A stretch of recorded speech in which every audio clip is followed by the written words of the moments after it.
Uislamu, na kila nguzo katika hizi tano ina malengo. Nguzo ya shahada, lengo lake Mwenyezi Mungu ni kutambulisha ulimwengu, utambue kwamba ulimwengu haupo bure tu, upo aliyouumba, ambaye pia ndiyo anaumiliki, ambaye ndiye anayemiliki uhai wa maisha ya viumbe vyote. Kwa hiyo mwanadamu katika maisha yake, cha kwanza kabisa anatakiwa kujenga hofu ya Mwenyezi Mungu, na ndiyo lengo la ibada ya shahada, na ndiyo lengo la nguzo ya shahada. Shahada maana yake ni ile hali ya kuihofisha jamii juu ya kumwogopa Mwenyezi Mungu, na nguzo hii lau ingefanyiwa kazi ipasavyo, basi dunia kingekuwa kisiwa cha amani cha kuishi. Kwa watu wenye hofu ya Mwenyezi Mungu mioyoni, hawawezi kumwasi Mwenyezi Mungu. Mtu mwenye hofu ya Mwenyezi Mungu moyoni hawezi kuiba. Mtu mwenye hofu ya Mwenyezi Mungu moyoni hawezi kuzini.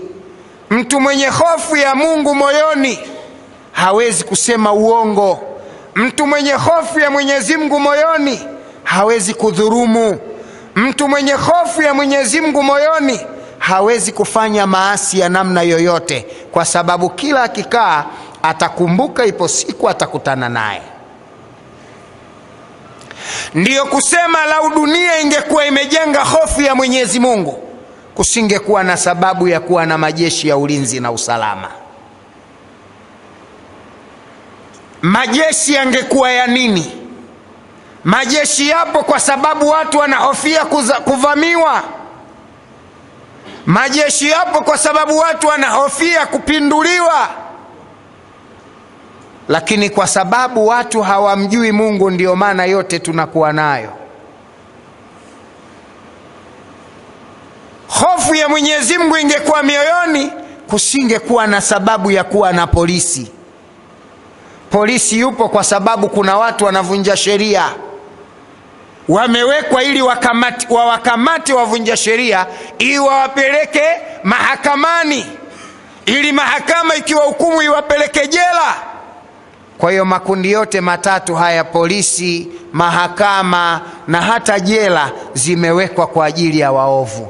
Lau watu wangekuwa na hofu ya Mwenyezi Mungu, kusingekuwa na ulazima kuwa na polisi. Wakati wao umelala ndani kwa amani, watoto wenzako wanapita mtaani na bunduki na baridi na mvua, wanawaangalia watu wanaoweza kukudhuru wewe. Lau hofu ya Mungu ingekuwepo, kusingekuwa na hali kama hiyo.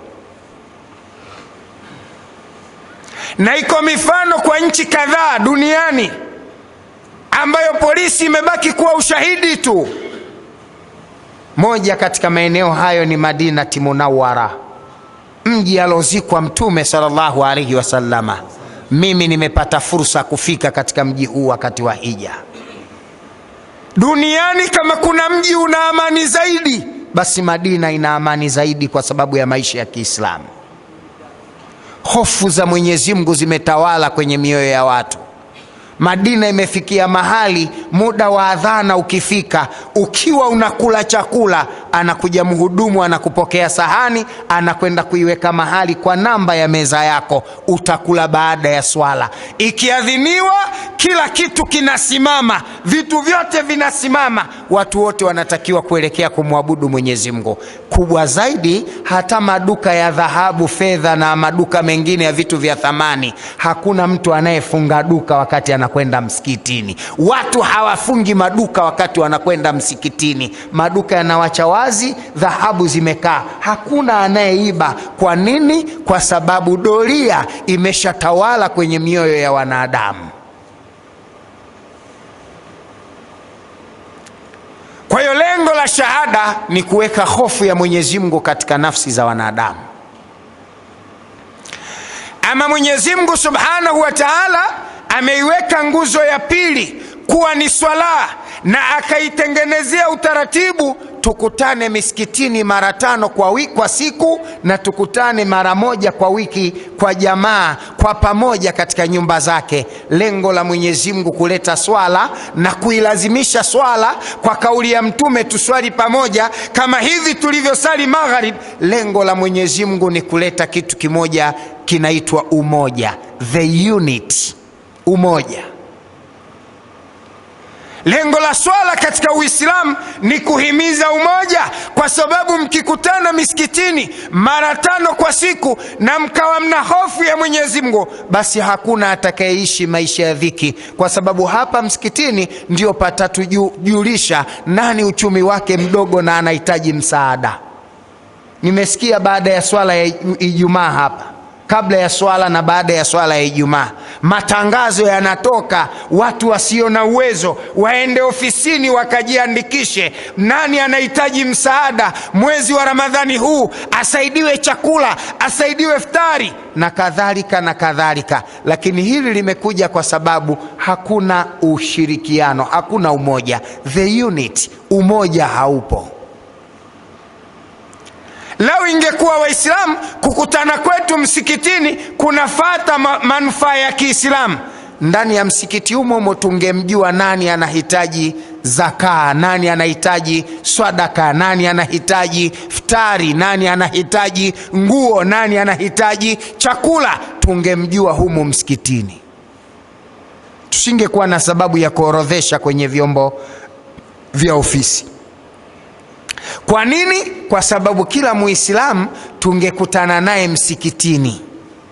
Msikitini tungewakuta mafundi bomba, msikitini tungewakuta mafundi waashi, msikitini tungewakuta mafundi wa furniture, msikitini tungewakuta mafundi rangi, msikitini tungewakuta watu wa kupaua, msikitini tungewakuta wanasheria, msikitini tungewakuta walimu, msikitini tungewakuta wavuvi, msikitini tungekuta wafanyabiashara. Basi yeyote anayetaka kujenga msikitini angempata fundi ndani ya msikiti, mwenye kesi mahakamani angempata wakili ndani ya msikiti, anahitaji kujenga shule angetoa mwalimu msikitini, anahitaji kufanya biashara angemkuta mzoefu wa biashara msikitini. Kila mmoja angekuwa anapata uzoefu kutoka kwa mwenzake.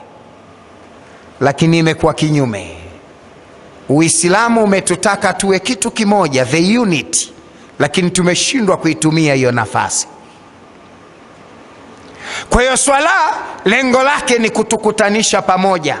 Ndiyo maana ikawekwa kwa wanamume, anaposwali msikitini swala ya faradhi, basi anapata daraja 27 kuliko akiswali nyumbani. Kwa nini? Kwa sababu wanamume tukijuana ndio watoto wetu watajuana. Leo inafikia mahali kuna watu akifa mmoja wetu humu mpaka tutoe maelezo, si yule dereva wa bodaboda, umkumbuki yule kijana hivi anaendesha bodaboda nyeusi, ndo nani huyo? Mbona yule, hebu mkumbuke, mrefu hivi, mweusi sana, anapenda kunyoa kipara, umkumbuki? Mnaswali msikiti mmoja miaka 6 lakini hamjuani. Kwa nini? Kwa sababu ile thamani ya umoja hatujaitekeleza katika nafasi ya swala. Mtume angeweza tukututaka tuswali nyumbani, Mwenyezi Mungu angeweza tukutuamrisha tuswalie nyumbani, lakini imewekwa swala tuswali misikitini. Lengo ni kujenga umoja, the unity. Tukutane hapa ili kila mmoja apate kujua nani ana nini. Tukiutumia msikiti vizuri tutamjua mpaka anayeumwa, na ndivyo maswahaba walivyokuwa. Swahaba asipoonekana vipindi 2 vitatu vya swala, kikundi cha maswahaba kilikuwa kinafunga safari kwenda nyumbani kwake. Kwa nini hajaonekana vipindi 3 vya swala mfululizo? Na ima watamkuta kasafiri au watamkuta anaumwa. Kwa nini? Kwa sababu walijuana kwa majina. Mtume sallallahu alaihi wasallama anaondoka duniani, Waislamu wanamume Madina wako watu 300,000, lakini walikuwa wakijuana kila mmoja nyumba anayoishi na ana watoto wangapi, ana wake wangapi, anamiliki nini, anafanyaje maisha yake, anaendeshaje maisha yake. Walikuwa wakiyajua maswahaba hivyo, walikuwa wakijuana maswahaba hivyo. Lakini leo yawezekana hata msikiti Al-Amini hata hapa msikiti Al-Amini hatujuani huyu ni nani na nani ni nani. Lakini nguzo ya tatu ya Uislamu baada ya saum, baada ya swala, baada ya shahada, swala, zaka. Nguzo ya zaka imeletwa kwa lengo la kuminimize, kubalansi maisha. Lengo la saum, lengo la zaka imeletwa kubalansi maisha baina ya wenye nacho wasio nacho. Mwenyezi Mungu Subhanahu wa Ta'ala ameiweka nguzo ya zaka katika Uislamu ili kuondoa uadui baina ya wenye nacho na wasio nacho. Tajiri mwenye pesa nyingi na maskini asiye na chochote, maskini humuona tajiri ni adui yake, kwa sababu yeye anakula, tajiri anavaa anachotaka, tajiri anatembea na gari, yeye anatafuta baskeli, lazima akunyuge kwa kiuno chake, yeye anatembea kwa mguu, lazima ajiumize miguu. Anamuona tajiri ana kingi. Mwenyezi Mungu akaweka utaratibu wa zaka. Zaka kazi yake ni kuondoa uadui baina ya wenye nacho na wasio nacho. Kwa nini? Tajiri anapotoa zaka akawapa maskini, na maskini wakaipata ile zaka, wakafanyia ya kwao, wakaendeshea ya kwao, wakaendesha biashara, inawafanya matajiri na maskini kuwa marafiki badala ya kuwa maadui. Kwa sababu mali ya tajiri isiyokwenda kwa maskini, maskini huitengenezea hujuma ili iondoke. Lakini huyo aliyepewa zaka na tajiri akisikia kuna watu wanapanga mipango ya kwenda kuiba, yeye atakuwa kwanza kumwarifu tajiri kwamba kuna mipango ya kuja kuvunja duka lako, kwa sababu anaamini likivunjwa lile duka, huyu tajiri akashuka kiuchumi, na yeye ameparanganyika katika maisha, atakosa sadaka, atakosa zaka, jambo ambalo maisha yake yanaendeshwa na mtu huyu. Lazima awe rafiki wa karibu wa kumuondoa katika majanga. Lengo la sadaka na zaka katika Uislamu ni kuondoa uadui baina ya wenye nacho na wasio nacho. Zaka ikitolewa vizuri kwa utaratibu wa Kiislamu, na Waislamu wakajua kwamba mwaka huu zamu yangu, mwakani zamu ya mtu fulani, na wakawa najua kuanzia mwakani mimi napata milioni yangu 10 ya zaka ambayo naendeshea biashara, huyu hawezi kuwa adui wa matajiri. Lakini hapa naomba nieleweke, napozungumzia zaka sigusudii kukusanya alafu unazigawa kama sadaka. Wako watu wanakusanya zaka alafu ugawaji unakuwa kama sadaka. Lengo la zaka ni kuwainua kiuchumi maskini. Ni bora ukiwa na milioni 20 uwatafute watu 4 uwape milioni 5 wafanye biashara, kuliko kuwapa 100 watu 100 milioni 2 milioni. Utakuwa hujawapa zaka, umewapa sadaka. Kwa sababu kwa maisha ya leo anayemiliki milioni 1 haiwezi kumpeleka popote hata akianzisha biashara. Kwa hiyo zaka lengo lake ni kuondoa uadui, kuondoa chuki, kuondoa sintofahamu baina ya wenye nacho na wasio nacho. Uislamu ni dini imezingatia maumbile. Lakini baada ya zaka, ibada inayofuata ni saum,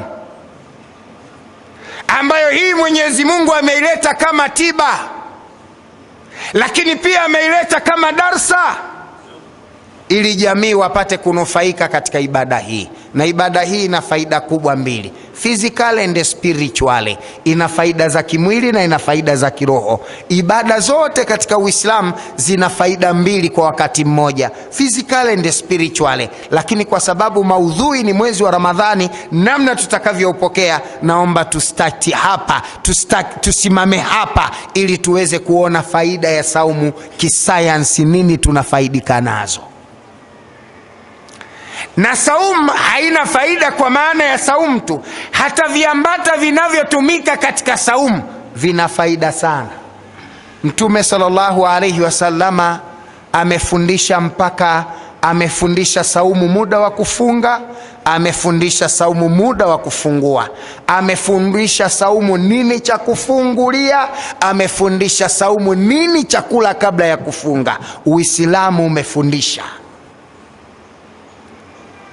Daktari huyu ambaye Mwenyezi Mungu amemleta duniani ili aweze kuwa na mafundisho ya ziada, dunia haijamtambua bado, japo Mwenyezi Mungu amemtambulisha kama anavyosema katika suratu Najmi, wama yantiku anil hawa in huwa illa wahyuha.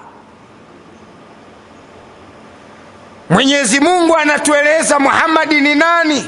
Wama yantiku anil hawa, Muhammadi hasemi maneno kwa matakwa yake. In huwa illa wahyuha, kila anachofundisha Muhammadi ni ufunuo kutoka kwa Mola wake. Kwa hiyo Muhammad sallallahu alaihi wasallam akifundisha chochote, basi ujue ni maelekezo kutoka kwa Mola wake, ila yale alokuwa akiishi kama binadamu wengine. Ndugu zangu, saum ni ibada muhimu sana, spiritual and physical. Mwenyezi Mungu anasema ndani ya Qur'ani, ya ayyuhalladhina amanu kutiba alaykum siyam kama kutiba ala alladhina min qablikum la'allakum tattaqun. Enyi mlioamini, enyi mlioamini, mmefaridhishiwa saumu kama walivyofaridhishiwa waliokuwa kabla yenu, la'allakum tattaqun, ili mpate kuwa wacha Mungu. Kwanza Uislamu unafundisha kwamba ibada ya saum ni ibada ya asili, ni ibada ambayo imeanza long time kitambo. Uislamu sio ibada ya saumu sio ibada ya jana, na dini ya Kiislamu sio dini aliyoanza nayo Muhammadi. Sio hivyo, sio hivyo. Uislamu ni dini ya long time kitambo, ibada ya saum ni ya long time kitambo, zamani. Mwenyezi Mungu anasema kama kutiba ala alladhina min qablikum, tumekulazimisheni nyinyi, tumekufaridhishieni nyinyi hii saum kama tulivyowafaridhishia waliokuwa kabla yenu. Waliokuwa kabla yetu ni kina nani? Waumini wa Kiislamu wa Torati, waumini wa Kiislamu wa Injili, waumini wa Kiislamu wa Zaburi.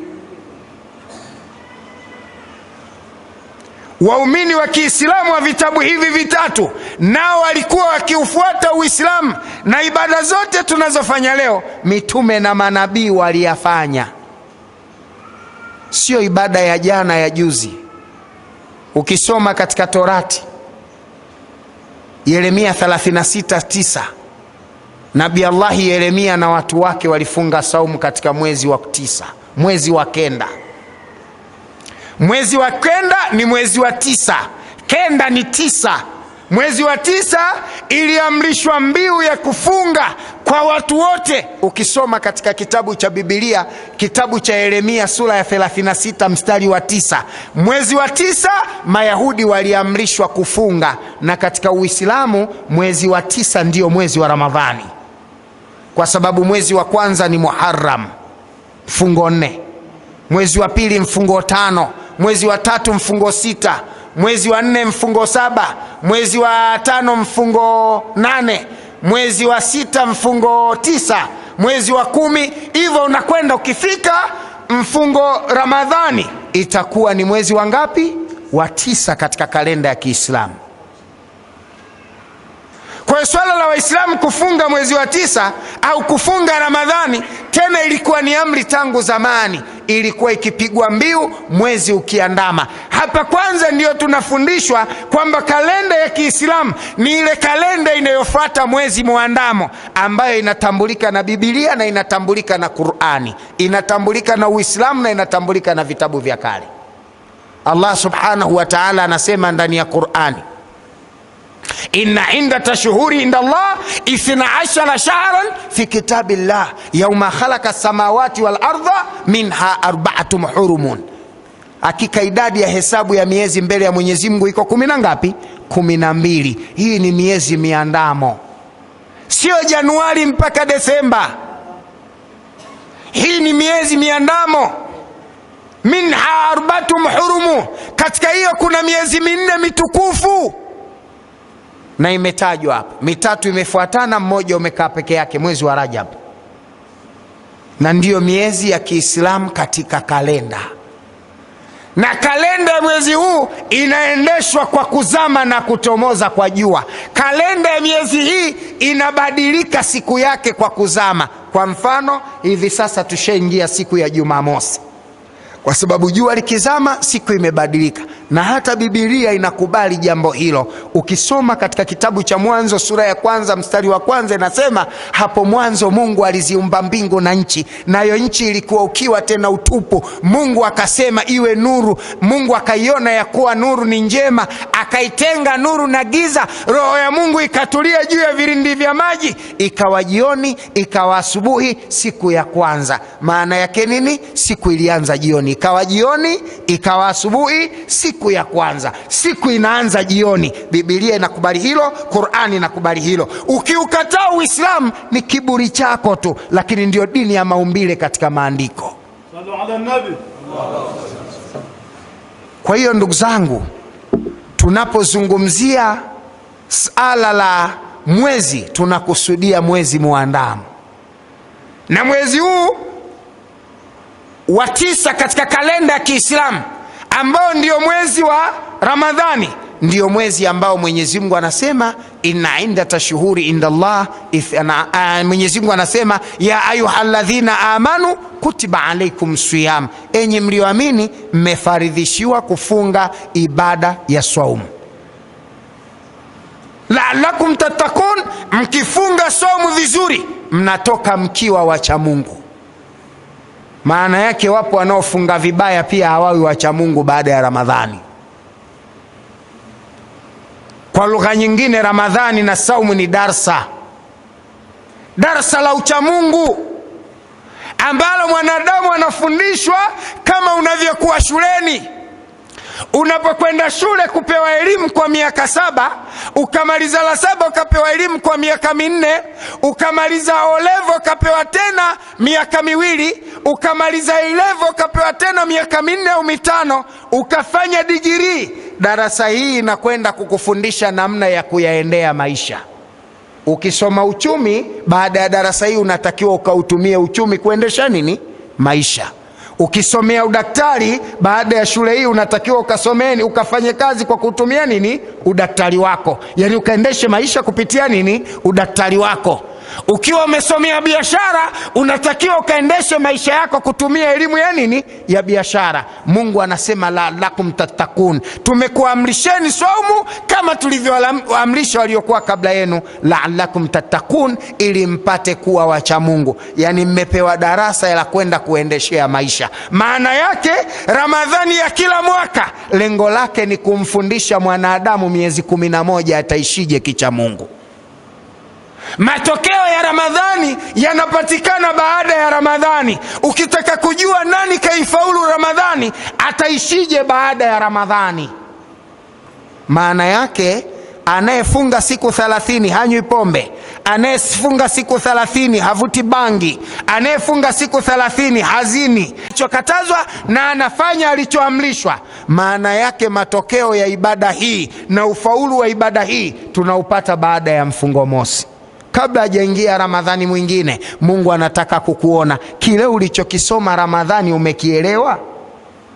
Kwa hiyo ukimwona Muislamu kafunga Ramadhani mwezi 29 umefunguliwa au mwezi 30 amefungua, alafu baada ya kutoka Ramadhani siku ya mwezi mosi mwezi pili yuko baa anakunywa mpaka anajikojolea, au anatema kushoto anafukia kulia, au anajichimbia gesi anazini mpaka anapitiliza, au anafanya dhambi yoyote baada ya Ramadhani, darasa ya Ramadhani huyu haikumpata, na huyu si katika wacha Mungu wa Ramadhani. Huyu akifa na kwenda motoni. Ramadhani ilikuwa ibada ya kupunguza mafuta mwilini basi.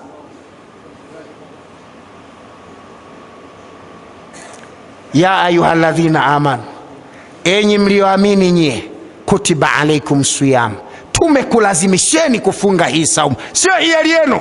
Tumekulazimisheni kufunga hii saumu kama kutiba ala ladhina min qablikum, kama tulivyowalazimisha waliokuwa kabla yenu, la'allakum tattaqun. Lengo letu tunataka kukuoneni baada ya Ramadhani hii uchamungu wenu utakuwaje. Kwa uchamungu, Ramadhani ni darasa. Tunaingia katika chumba cha darasa, na matokeo ya darasa ya Ramadhani yatafuata miezi 11 baada ya Ramadhani. Ndio tutakuona ulichosoma Ramadhani umekielewa ama hujakielewa. Tutakuonaje baada ya Ramadhani? Utazini tukikuona gesti hukuelewa ulichokifanya. Baada ya Ramadhani utadanganya tukikuona muongo hujaelewa ulichokifanya. Baada ya Ramadhani utaiba tukikuona mwizi hujakielewa ulichokifanya. Yani chochote utakachofanya, kiwe cha siri ama cha dhahiri, katika yale aliyokataza Mwenyezi Mungu ambaye ndani ya Ramadhani ulijizuia nayo, ukiyafanya Mungu anakuhesabu katika ambao hawakuelewa lengo la funga yako. We unakwenda kushinda na njaa. Jambo kubwa ni kumuomba Mwenyezi Mungu tukiingia katika Ramadhani hii, tukitoka tutoke wacha Mungu na tuishi ucha Mungu, na ikiwezekana Mungu atufishe wacha Mungu.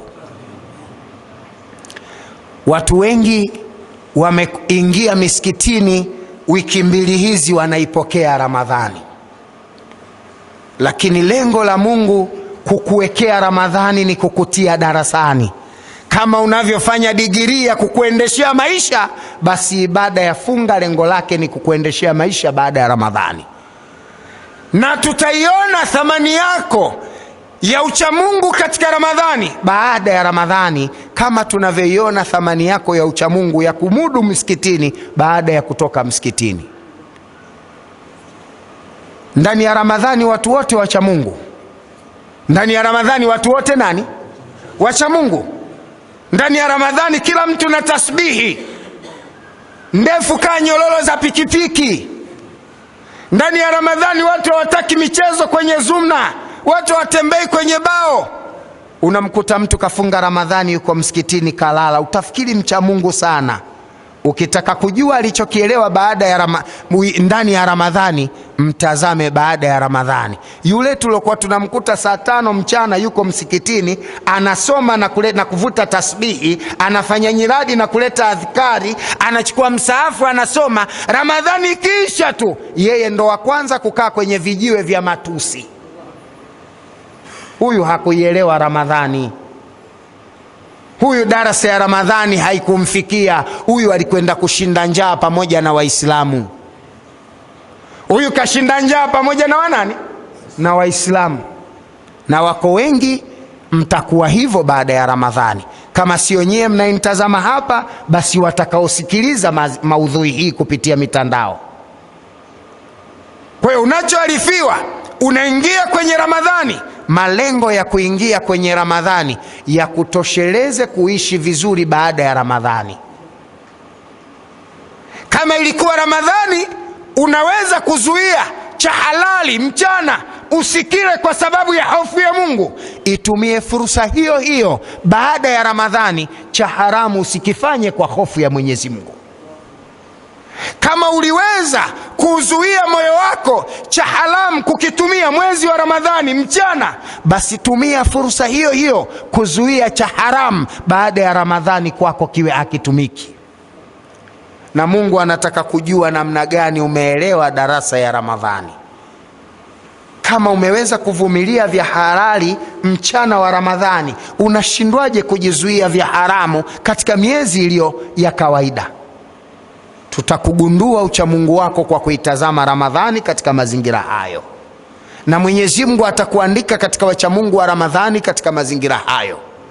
Lakini ukitoa lengo la Mwenyezi Mungu la kuitaja saum kama ni ibada, lakini pia ni njia ya kuwatafuta wachamungu, la'allakum tattaqun, Mwenyezi Mungu akamwacha Mtume sallallahu alayhi wasallam naye atoe neno kutokana na ibada ya saumu. Mtume sallallahu alayhi wasallam akasema, sumu taswihu, msifunge tu Ramadhani kwamba mtapata uchamungu, kwa sababu uzuri wa uchamungu, kinachofaidika na uchamungu ni roho, nafsi. Mwenyezi Mungu amemuumba mwanadamu na vitu vingapi? Vitatu. Ana kiwiliwili, ana nafsi na roho inayounganisha kiwiliwili na nafsi.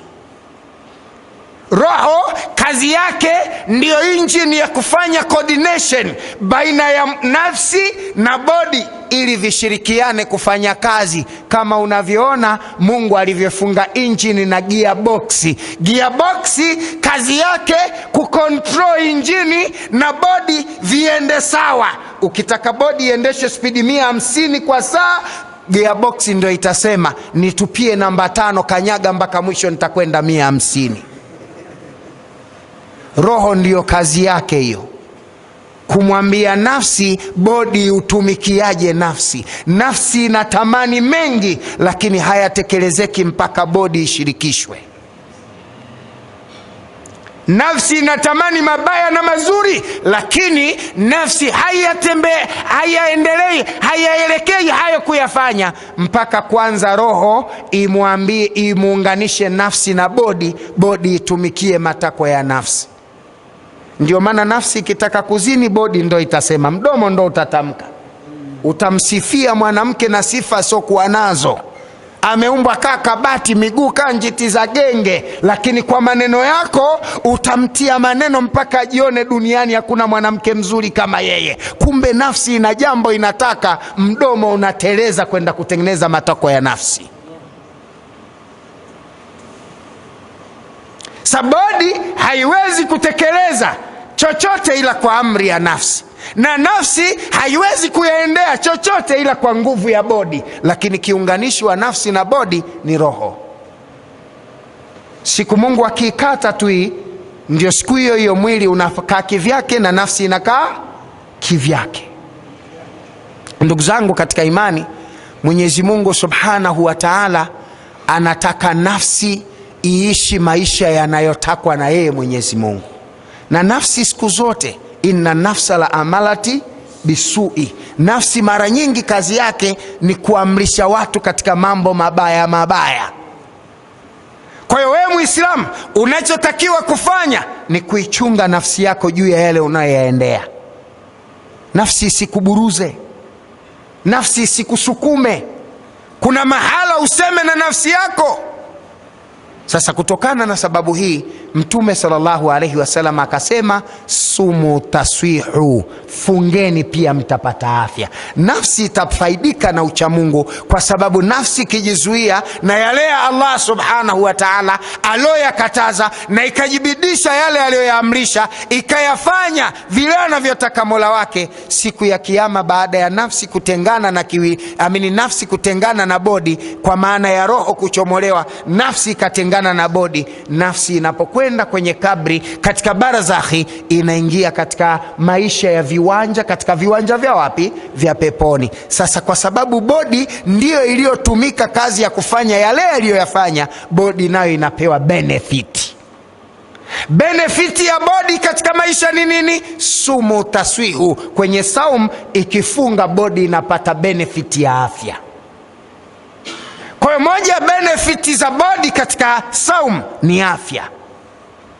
Saumu ni tiba. Lakini nani anajua saumu ni tiba? Ndo kwanza kuna watu saizi wanatafuta vyeti vya madaktari, anaumwa vidonda vya tumbo asifunge. Inna lillahi wa inna ilaihi rajiun. We mjinga kabisa wewe. We unayetaka kufakamia vyakula Ramadhani kwa sababu una sukari. We unayetaka kufakamia vyakula Ramadhani kwa sababu una pressure. We unayetaka kufakamia vyakula Ramadhani kwa sababu una shida una shida vidonda vya tumbo. Wewe bado hujaujua Uislamu, hujausoma. Ndio lengo la darasa yetu hii. Nataka tufundishe angalau kwa ufupi, jamii ipate kujua kwa nini tunafunga saum na tunapata faida gani katika saum. Tuseme inshallah. Bwana Mtume sallallahu alayhi wasallama aliposema sumu taswihu, fungeni mtapata afya, madaktari wa kisasa waliona Muhammad kachanganyikiwa kwa sababu ya matokeo ya mtu anayefunga. Hakuangalia faida ama benefit za jumla za saum, waliangalia pointi zinazomtokea mwanadamu wakati wa saumu. Mtume anasema fungeni mtapata afya, lakini mfungaji ana vitu viwili vinamfuata. Mfungaji yeyote huwa anapungua uzito na kukonda. Sasa maswali yanakuja, Muhammad anasema mkifunga mnapata afya, lakini mfungaji mwenyewe anazidi kukonda alafu anapungua uzito. Hii maelezo ya Muhammad juu ya afya kayaelewa? Kuna watu hata wakafikia mahala kusema hadithi dhaifu. Haiwezekani hilo, mtu hawezi kupata afya. Wewe ufunge upate afya, ukifunga unapunguza afya? Jibu hapana. Bwana Mtume sallallahu alaihi wasallama kama alivyomthibitisha Mwenyezi Mungu, wama yantiku anil hawa in huwa illa wahyuha. Muhammad hasemi kwa matamanio yake bwana, kila anachofundisha ni wahai. Ni hakika mwanadamu akifunga anapata afya kwa sababu ya sistimu ya bodi ya mwanadamu, kwa sababu 50% ya maradhi yote duniani kwanza yanakuwa created kwa vyakula. Narudia tena kipande hiki unisikilize vizuri. 50%, nusu ya magonjwa yote duniani yanasababishwa na vyakula. Nusu ya magonjwa yote duniani yanasababishwa na vyakula. Nusu moja ndio imegawika, kuna yale ya kurithi na yale ya kuambukiza, kwa maana yale yanayokupata kwa milipuko kama korona na kadhalika.